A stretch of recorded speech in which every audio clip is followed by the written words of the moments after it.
Assalamualaikum warahmatullahi wabarakatuh. Waalaikumsalam warahmatullahi wabarakatuh. Selamat pagi. Bagaimana kabarnya, Bu? Alhamdulillah sehat. Sesuai dengan apa yang sudah kita sepakati bahwa sebelum melaksanakan kegiatan pembelajaran di kelas atau intinya adalah supervisi akademik, kita akan melakukan dulu pra observasi. Pra-observasi ini adalah sebelum kita melakukan kegiatan pembelajaran di kelas, supervisi akademik di kelas, saya melakukan pra-observasi yang kurang lebih untuk sejauh mana persiapan-persiapan yang nanti akan dilaksanakan dalam kegiatan pembelajaran. Namun di sini izinkan saya untuk menanyakan tentang persiapan-persiapan yang akan dilaksanakan. Pertama, yang terkait dengan tujuan pembelajaran yang akan disampaikan oleh Ibu dalam proses pembelajaran sejarah nanti itu apa yang akan disampaikan atau yang akan diharapkan akan dicapai dari proses pembelajaran. Nah, yang paling intinya mungkin saya di sini akan memberikan materi tentang perlawanan kerajaan-kerajaan yang ada di Indonesia terhadap kolonialisme Belanda yang datang di Indonesia. Nah, tujuannya supaya nanti anak itu mengetahui bagaimana proses yang terjadi ketika Belanda datang ke Indonesia, kemudian bagaimana reaksi dari masyarakat Indonesia, terutama masyarakat yang ada di lingkungan kerajaan-kerajaan yang ada di Indonesia terhadap tindakan yang dilakukan oleh Belanda. Nah, dari upaya untuk mencapai tujuan pemahaman konsep tentunya pengetahuan yang diharapkan dari peserta didik itu yang diharapkan paling besarnya adalah mencapai sesuatu sikap atau perilaku atau pemikiran, keyakinan dari siswa seperti apa, Bu? Nah, di sini mungkin siswa itu diharapkan. Nah, dari materi ini diharapkan anak itu mengetahui wawasan. Selain itu, selain mengetahui wawasan, pengetahuan, juga ada apa yang ingin kita harapkan? Nah, supaya anak itu bisa bersikap mandiri, kreatif terhadap karena maaf ya, dalam hal ini materi yang akan disampaikan itu di sini anak belajar berdiskusi bersama-sama dengan kelompoknya. Jadi diharapkan anak itu nanti selain bisa menggali sendiri, yang istilahnya mungkin mandiri, ya belajar secara mandiri, tapi belajar bersama kelompoknya. Jadi ada kerjasama, ada rasa tanggung jawab terhadap pelajaran yang akan disampaikan dalam kelompoknya. Kemudian nanti si anak itu setelah melakukan bersama-sama dengan kelompoknya nanti bisa menyampaikan kembali di depan kelas melalui presentasi. Nilai-nilai sikap apa setelah dia mengetahui tentang pengetahuan sejarah? Nah, berarti di sana ada nilai-nilai tentang rasa kebangsaannya, mungkinnya rasa kebangsaan, nasionalisme, kemudian ada wawasan tentang merasakan bahwa dirinya itu betul-betul bangsa Indonesia. Jadi kesadaran ya. Iya, kesadaran akan peristiwa-peristiwa sejarah. Iya, kesadaran. Nah, itu mungkin tujuan yang akan kita capai. Nah, dalam keinginan dan harapan untuk mencapai tujuan itu, selanjutnya kompetensi apa yang akan dikembangkan? Kompetensi apa yang akan dikembangkan yang diharapkan dari siswa itu sendiri dan dari ibu sendiri itu. Nah, berarti di sini mungkin terhadap siswa ya. Jadi siswa itu berpihak kepada pelajaran ini berpihaknya kepada siswa awalnya. Jadi anak itu diharapkan mengetahui tentang sejarah yang terjadi di Indonesia.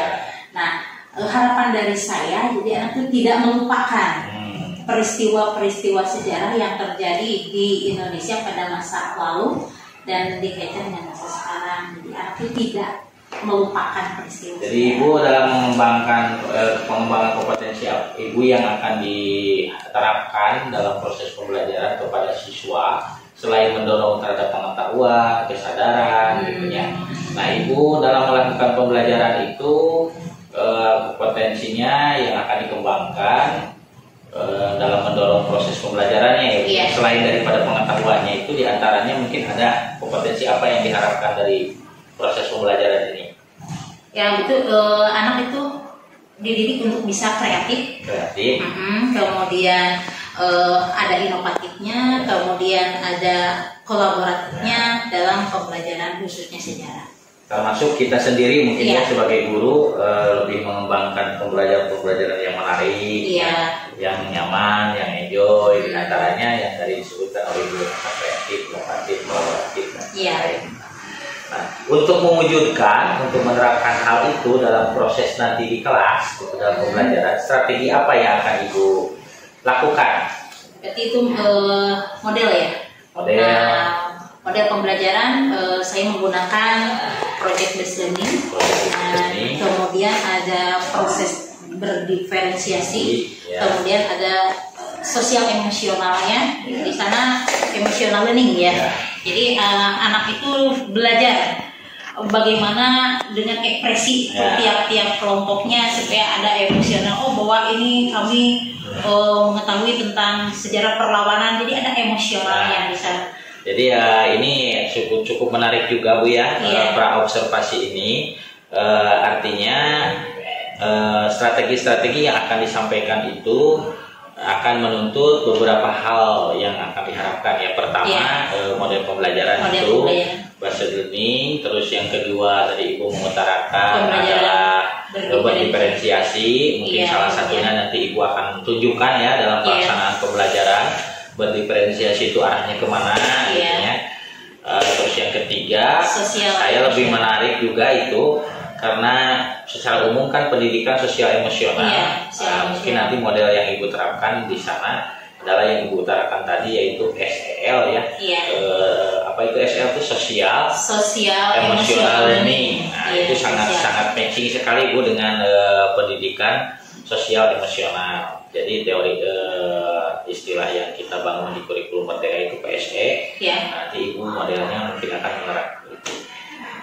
Cukup menarik juga Bu apa yang akan kita bicarakan hari ini dan apa yang akan Ibu lakukan nanti di kegiatan pembelajaran.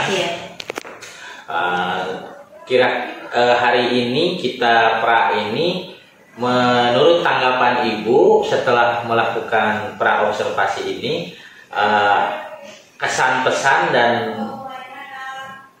yang Ibu rasakan. Karena mungkin ini ada satu hal yang baru Bu ya, seperti yang sudah biasa kita lakukan supervisi akademik, kita banyak di supervisi itu tidak pernah ada pra, tidak ada pra, intinya tidak ada yang menanyakan Ibu mau apa besok, mau melaksanakan apa, nggak ada, langsung masuk, langsung supervisian itu. Nah, sekarang dengan adanya pra observasi dalam sistem supervisi akademik di kurikulum merdeka, refleksikan kesan dan pesan Ibu. Berarti di sini ya pesan dulu ya. Pesannya ini sebaiknya untuk persiapan. Jadi ada persiapan dulu. Jadi jangan langsung hari ini mau ada pra. Jadi sebelumnya harus ada disiapkan dulu supaya yang diwawancara itu betul-betul siap. Ya, kemudian kesannya itu memang baik ya, baik. Jadi ada sebelum kita melangkah pembelajaran di kelas gitu, kita juga harus ada persiapan. Jadi jangan sampai asal-asalan di kelasnya. Jadi pra ini merupakan salah satu pendahuluan. Jadi ada semacam persiapan untuk menuju pembelajaran di kelas. Itu juga sangat baik sekali. Karena intinya nanti yang akan dilaksanakan dalam proses pembelajaran itu tidak lebih dari yang ini. Satu, tujuannya apa? Tujuan pembelajarannya apa? Terus kompetensi pengembangannya akan mau dikembangkan dari diri sendiri kita sebagai guru dan dari siswa apa yang mau dikembangkan. Betul. Terus itu kan harus tercapai. Strateginya apa? Strateginya diantaranya model, metode dan lain-lain itu kan akan dituangkan dalam proses pembelajaran. Jadi ada persiapan dulu ya. Jadi nanti kita tinggal melihat bagaimana nanti pas pelaksanaan pembelajaran. Iya, Nah, betul. terima kasih ya atas waktunya. Iya. Mungkin nanti 2 hari kemudian atau kapan nanti lihat jadwalnya tentang proses supervisi ke kelas. Iya. Terima kasih karena memang ini sudah mulai siang juga ya. Mungkin jadwal kegiatan belajar hari ini Ibu ada jadwal, Iya. saya juga sama itu. Jadi cukup sampai sini saja. Ya, terima kasih. Observasi. Semoga Ya. ada manfaatnya, ada Ya. manfaatnya untuk kita berdua. Iya. Mungkin nanti untuk teman-teman kita yang satu untuk. Iya. Terima kasih ya Bu atas waktunya. Iya, sama-sama. Terima kasih. Assalamualaikum warahmatullahi wabarakatuh. Waalaikumsalam warahmatullahi wabarakatuh.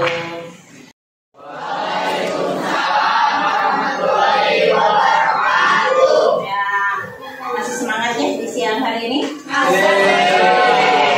Iya, alhamdulillah kita bisa bertemu kembali, kita bisa belajar kembali bersama-sama lagi. Kita mengupas tentang materi sejarah, di mana pada minggu yang lalu kita sudah sampai materi di masuknya bangsa-bangsa Eropa ke Indonesia.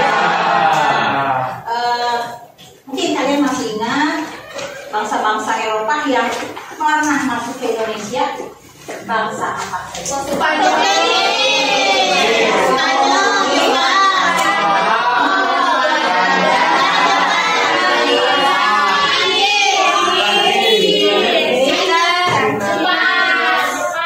Orang Eropa bukan?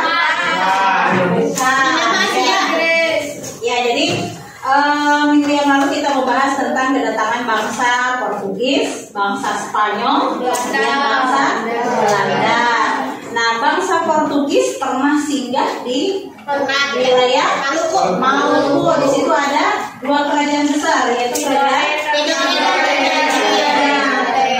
Tidore dan Ternate. Kemudian bangsa Belanda singgah di wilayah Jawa. Betul, Jawanya di Banten. Ya, kemudian kalian bergabung dulu dengan kelompoknya. Silakan. Silakan bergabung dulu dengan kelompoknya. Nanti setelah ada kelompoknya, silakan Ipit.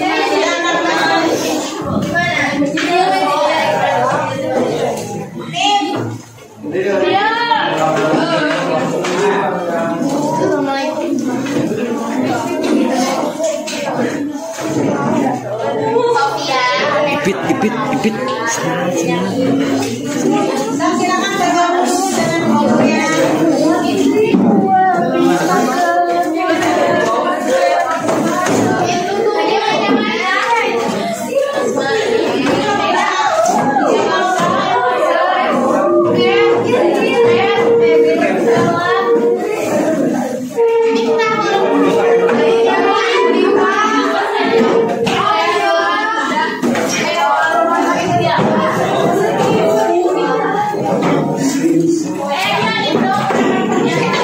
Yang lain diam.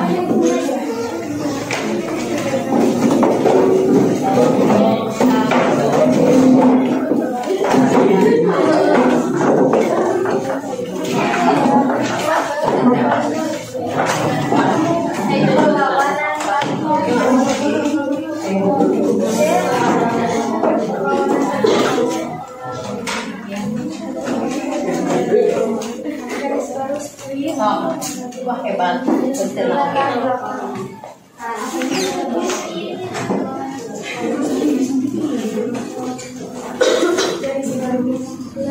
Ini kelompok 2. Di kelompok 2 dia saya, kemudian Yunita, Kaya, Raina, dia Sepira, Alia Rahma. Jadi di mana? Posisi yang paling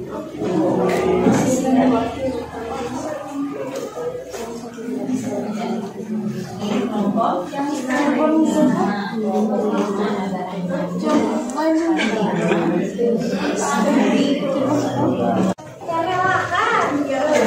Iya.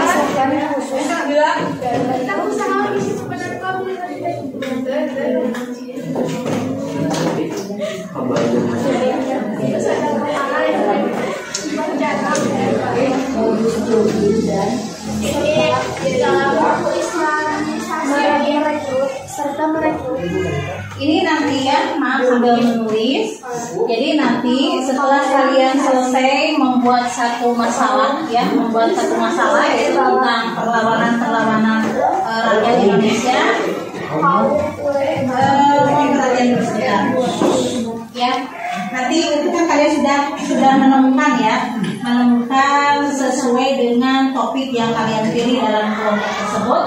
Nanti kelompok menguraikan dulu materinya di buku catatan. Nah, kalian bisa nanti dibuatkan dalam bentuk PPT ya, nanti untuk presentasi ini ya, untuk bahan presentasi. Jadi kalian bisa nanti dibuatkan, misalkan kelompok berapa yang akan dibuatkan membuat PPT untuk presentasinya. Kemudian juga ada yang misalkan melalui sketchbook atau peta konsep yang kemarin kita buat, contoh yang kemarin, contohnya ya. Mengatakan bagaimana kesimpulannya. Nah, silakan. Mungkin kalian bisa memberikan satu kesimpulan.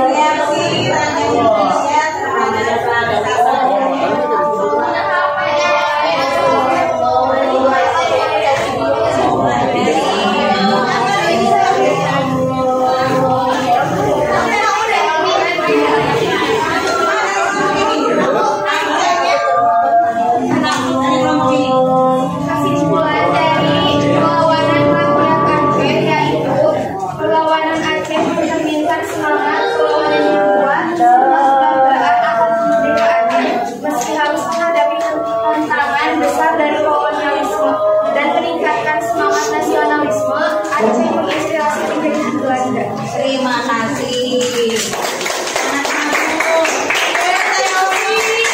Ada lagi dari kelompok mana silakan? Ada yang sudah nyampe?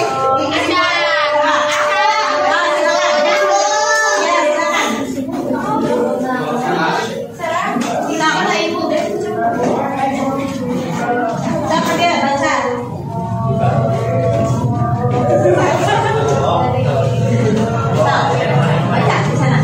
Kesimpulannya bahwa kolonialisme di Maluku membawa dampak yang sangat kompleks dan berlapis. Meskipun memberikan kontribusi pada perkembangan dunia, kolonialisme juga meninggalkan luka mendalam bagi masyarakat Maluku. Pemahaman terhadap sejarah ini juga penting untuk membangun masa depan yang baik. Terima kasih.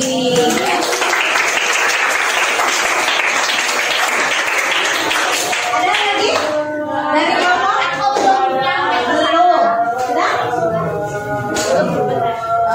Sudah belum? Belum. Nah, ya udah ya. Secara keseluruhan ya. Ya, sampai dulu, dengarkan dulu. Jadi secara keseluruhan bahwa dengan adanya kolonialisme dan imperialisme barat ke wilayah Indonesia itu membawa dampak yang sangat buruk bagi bangsa Indonesia. Tapi di sisi lain, dengan datangnya bangsa Belanda juga ada sisi baiknya, di mana kita banyak ada rasa kebangsaannya, rasa persatuannya ya, untuk melawan kaum penjajah. Nah, kemudian lagi selain itu, dengan adanya bangsa Belanda di sini, kita juga punya peninggalan-peninggalannya. Nah, itu adalah warisan budaya pada masa penjajahan yang perlu kita lestarikan bersama-sama. Nah, dengan adanya sejarah berarti kita juga harus ikut melestarikan hasil budaya sejarah pada masa itu ya. Insya Allah mudah-mudahan kalian menjadi nanti pewaris-pewaris bangsa yang bisa mewariskan. Nah, kalian yang mewariskannya apa?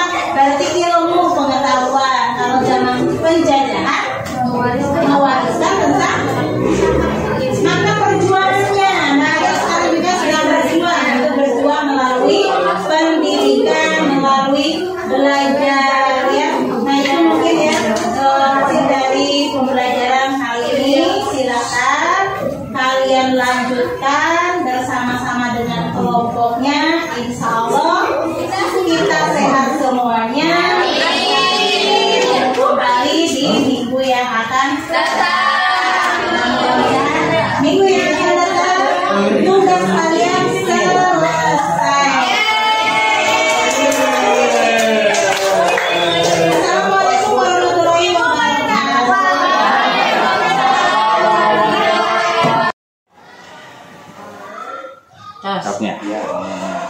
Assalamualaikum warahmatullahi wabarakatuh. Waalaikumsalam warahmatullahi wabarakatuh. Selamat pagi pada Bapak PP yang sudah sempat hadir dalam kegiatan pasca observasi untuk pertemuan ini.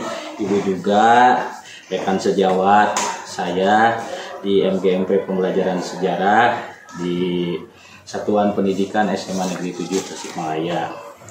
Seperti yang sudah kita lakukan Ibu ya, pada pertemuan-pertemuan sebelumnya, bahwa kita sudah melaksanakan pra-observasi. Sebelum kita melakukan kegiatan pembelajaran, kita dulu pernah melaksanakan dulu pra-observasi. Setelah itu ditindaklanjut dengan pelaksanaan observasi di kelas mengenai pembelajaran sejarah. Nah, selanjutnya tentu harus ada tindak lanjut tentang bagaimana pelaksanaan yang dilaksanakan pada kegiatan observasi pembelajaran. Nah, pada kegiatan pasca observasi ini ada beberapa hal yang perlu saya bicarakan, terus kita diskusikan. Juga mungkin Ibu ada beberapa hal juga yang mau disampaikan. Nah, dalam pelaksanaan kemarin secara totalitas dari mulai kegiatan awal, inti dan akhir, apa yang bisa Ibu ungkapkan, rasakan terkait dengan pelaksanaan pembelajaran dari tahap ke tahap pada saat observasi pembelajaran waktu itu? Mulai dari kegiatan awal misalkan, apakah ada kendala, ada hambatan, atau ada apa yang kesan-pesannya gitu? Pada awal pembelajaran yang kita seperti biasa di kelas, kita selalu mengadakan refleksi pembelajaran terhadap siswa agar mengetahui pelajaran yang telah dia pahami di minggu yang lalu. Nah, terkadang dalam hal persepsi ada sebagian anak yang memahami pelajaran minggu yang lalu, ada juga sebagian yang tidak memahami. Mungkin ini kendala bagi anak itu kurangnya dalam hal membaca, itu dalam hal literasinya mungkin kurang. Nah, inilah yang perlu kita kembangkan, di mana seorang guru sebaiknya sebelum pembelajaran itu dimulai, kita dibiasakan untuk mengadakan literasi dulu atau membaca dulu 5 menit atau 10 menit. Pengantar materi ya, pengantar itu. Nah, kemudian setelah persepsi itu dimulai, kita baru memperkenalkan materi yang akan kita bahas pada waktu itu. Tujuan pembelajaran. Termasuk tujuannya kita sampaikan. Setelah anak memahami tujuan yang akan kita bahas pada waktu itu, nah barulah kita maju ke inti kegiatan. Nah, dari sekian perjalanan itu ya Bu, dari mulai langkah awal seperti persepsi, terus menyampaikan beberapa materi baik yang sebelumnya atau masuk ke dalam materi yang baru. Terus Ibu menyampaikan langkah-langkahnya. Apa yang bisa Ibu tangkap, apa yang bisa Ibu ungkapkan dalam proses itu? Apakah sudah menyampai kepada tujuan atau sudah memenuhi langkah-langkah yang tercantum dalam administrasi ataupun dalam langkah-langkah yang akan dilaksanakan, tingkat maksimal dan tidak maksimalnya seperti apa, dan Ibu bisa ungkapkan gitu.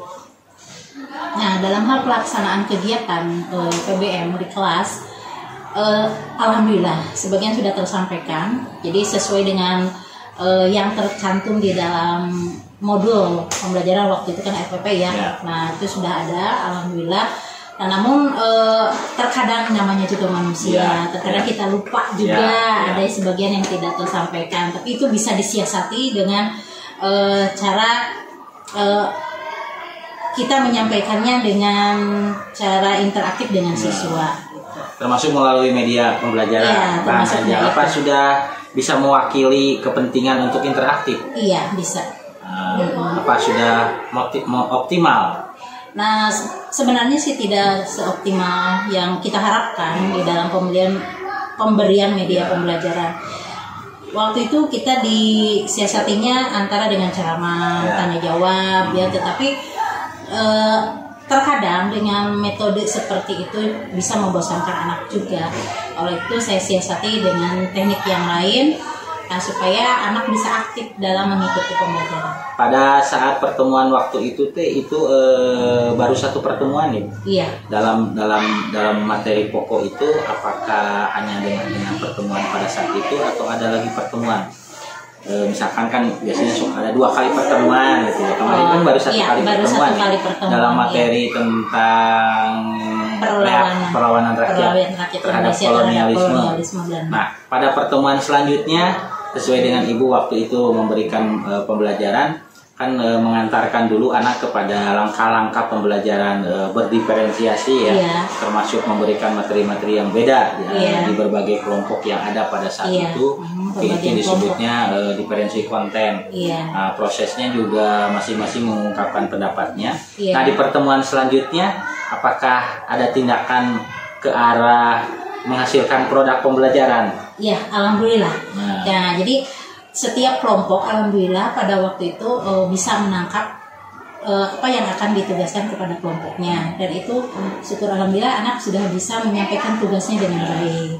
Nah, untuk lebih bisa meningkatkan intinya sejauh mana sih anak itu membuat produk, bahkan kita mungkin nanti mempunyai media pembelajaran juga sendiri. Nah, hal apa yang mau ditingkatkan oleh kita secara pribadi lah gitu dalam hal mendesain pembelajaran, membuat media pembelajaran seperti yang kita biasa diskusi, misalkan mulai menggunakan aplikasi, mulai menggunakan Canva atau apa itu.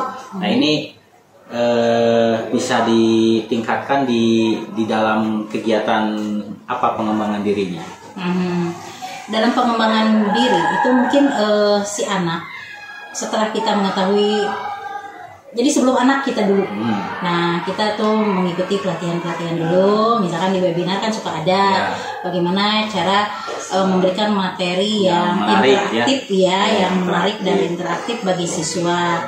Nah, kemudian selain mengikuti pelatihan-pelatihan, seorang guru juga mengikuti ada pelatihan berbentuk webinar, ada yang berbentuk seminar, dan itu juga mungkin di PMM sekarang yang masih heboh ya masih bisa dilaksanakan itu melalui PMM itu kan di situ suka ada webinar.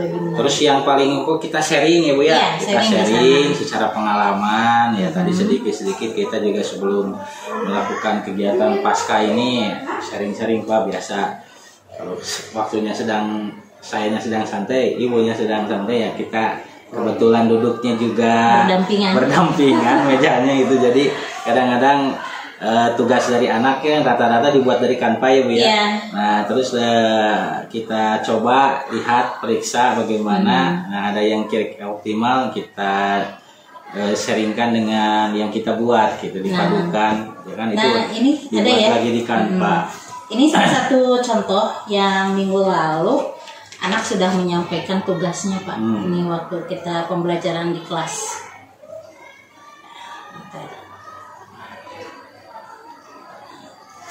Nah, ini Pak salah satu contohnya. Ya, bisa dilihat. Ini bentuk kelompok ditulis dalam bentuk perlawanan rakyat. Nah, ini yang pertemuan waktu saya supervisi itu Ibu sedang menjelaskan yang ini ya Bu. Nah, di pertemuan selanjutnya Ibu menindaklanjuti dengan hasil produk ini di anak-anak. Nah, ini di akhir. Jadi ini nanti ditayangkan ulang di kelas supaya anak lebih menarik Pak. Ya, diumpan balik istilahnya. Umpan balik oleh semuanya. Dari kapal kita di pertemuan berikutnya ya. Kalau kemarin Ibu kan baru mendesain langkah-langkahnya, dibagi kelompok, dibagi materi ditawarkan mau apa bentuknya. Nah, diantaranya ada anak yang memberikan bentuknya seperti ini. Jadi akhirnya Ibu gurunya pun ingin tidak ketinggalan dengan muridnya. Soalnya Pak lebih pintar anaknya. Nah, di bidang IT mah pasti gitu. Karena sekarang itu salah satu contoh. Yang dipegang sehari-harinya adalah handphone, Android. Jadi ternyata anak itu lebih pintar gitu ya dalam menggunakan IT gitu. Nah, jadi sambil belajar begini, Bu, ya. kita juga. Terus yang utama ini karena memang supervisi coaching ini merupakan sebuah paradigma baru dalam bentuk supervisi. Iya. Kalau dulu kita kan supervisi masuk ke kelas, mantau nilai, tidak ada percakapan sebelumnya, tidak ada percakapan setelahnya. Gitu. Nah, dengan pelaksanaan seperti ini, apa yang bisa Ibu refleksikan dari diri Ibu sendiri atas kegiatan coaching ini? Jadi supervisi ini sebenarnya supervisi yang menggunakan coaching. Kalau dulu kan supervisi itu hanya masuk ke kelas, memantau, bahkan kasarnya menilai, tidak ada percakapan, tidak ada komunikasi, tidak ada sharing untuk saling melengkapi kekurangan gitu. Nah, setelah Ibu melaksanakan kegiatan seperti ini mulai dari pra ya waktu itu di ruang guru, terus ke kelas. Nah, terus kita laksanakan juga sekarang pasca. Apa yang kesan baru yang dapat Ibu ungkapkan dari kegiatan ini? Nah, mungkin dengan adanya pertemuan ini itu sangat memberikan pengalaman dan wawasan yang begitu menantang ya, ya dalam begini ya Bu, saya juga merasakan sebenarnya Bu, ketika kita mau masuk ke kelas kan kita berbicara dulu masalah RPP ya, masalah tujuan pembelajaran itu sebutnya pra. Jadi kan ada sesuatu yang perlu kita benahi gitu ya sebelum kita melaksanakan pembelajaran. Kan dulu nggak ada, langsung masuk ke kelas. Nah, itu mungkin betul menurut Ibu betul pesan memberikan pengalaman dan wawasan ya tentang paradigma pelaksanaan supervisi. Terus selanjutnya ada peningkatan dalam cara komunikatif, interaktif gitu. Ya, coba diungkapkan lagi yang lainnya Bu. Nah, itu dalam bisa menjadi komunikasi yang interaktif itu betul ya, bisa meningkatkan pengembangan diri, baik pengembangan diri terhadap diri kita sendiri, juga pengembangan diri dari siswa itu sendiri. Kemudian juga di situ kita akan jadi bagaimana caranya ya, jadi kita dalam hal itu bisa terbuka, konsentrasi kita tuh menjadi terbuka yang tadinya mungkin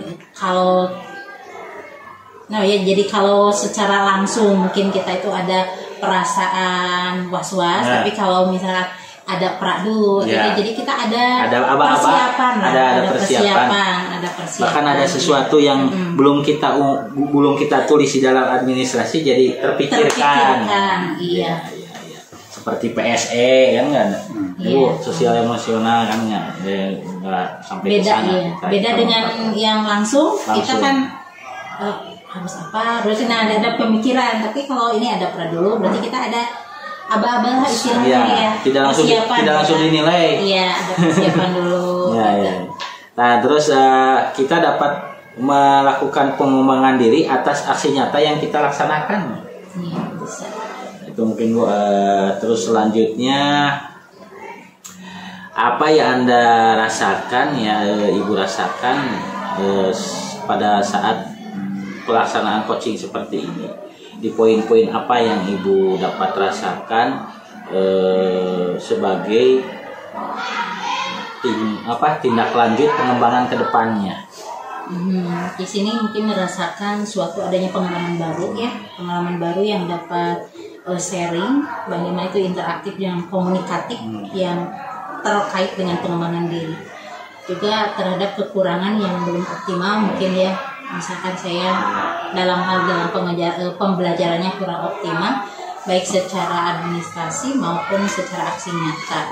Jadi dalam hal ini mungkin perlu adanya pelaksanaan langkah-langkah pembelajaran yang optimal, yang berpihak dalam murid ya, siswa yang dipusatkan pada siswa. Berpihak kepada muridnya yang seperti apa ya? Kan kadang-kadang kita mengartikannya berpihak kepada muridnya seolah-olah kita mau memberikan kebebasan. Padahal tidak memberikan kebebasan, tapi memberikan suatu pekerjaan yang sesuai dengan pemahamannya, keinginannya, minatnya, sehingga muncullah bukti-bukti ke pekerjaannya seperti video ini. Kalau kita paksa dengan cara lain mungkin tidak seperti ini. Tapi dengan keinginannya saya mau dibikin video, saya mau bikin PDF ya, Iya. saya mau bikin di karton, Ya. insya Allah terlaksana. Tapi kalau dipaksa dengan satu model, bisa juga yang menolak. Iya, kadang anak monoton gitu. Lah tugas lagi. Tapi kalau diberikan tugas dengan yang lain daripada yang lain, itu justru anak semakin menarik gitu. Ada tantangan tersendiri terhadap anak. Tinggal satu aja, kita itu komunitas yang kita bentuk. Iya. Belum bisa berjalan, perkiraan mungkin nanti Pak, karena ini program mentah sebenarnya, program mentah yang belum dilaksanakan, baru diiditkan. Iya, baru diiditkan. Tapi alhamdulillah Pak sudah ada siswanya yang masuk anggota. Pesertanya mah sudah ada. Terus Iya. kalau ada kegiatan-kegiatan ikut, cuma pembinaan rutinnya yang belum berjalan. Ya, terjadwalkan. Penjadwalan. Soalnya Komunitas sejarah budaya gitu. Jadi ini mah tidak ada tingkatan kelasnya, siapa yang mau ibu, kelas 1, kelas 2, kelas 3. Oh iya. Saya bersama ibu ini binanya. Iya. Kalau ada yang mau ikut lomba olimpiade sejarah, dikasih tahu ke anak-anak. Iya. Kemarin juga ada anak ikut ya Pak. Tentang itu. Bahkan nanti Bu kalau ada tugas-tugas kayaknya, baik yang saya ngajar kan kelas 10, Iya. 11 sampai 10, 12. Iya. Nah, sekolahkan ke Kasadaya ya, ke komunitasnya. Boleh. Masuk, tapi jangan semuanya, ada kan Dipilih yang terbaik. Dipilih. Supaya menarik ya. Supaya grupnya ada ada kehidupan di grupnya, Iya. yang sepi. Ya, minggu kemarin itu dari komunitas kita Nabi ya. iya, Renaldi ikut menjadi duta sejarah Pak. Duta sejarah itu tingkat nasional. Iya, tapi maaf Senabu, saya belum bisa sampai ke pusat. Ya nggak apa-apa. Pengalaman namanya juga. Kita mencari pengalaman. Kalau sekolah pewarisan budaya mah sudah 2 tahun ikutan.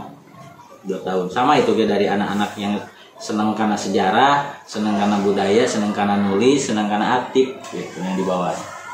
Nah itu tuh yang 2 tahun teh belum dibentuk Kasadaya namanya. Iya. Belum dibentuk, cuma kita dipilih.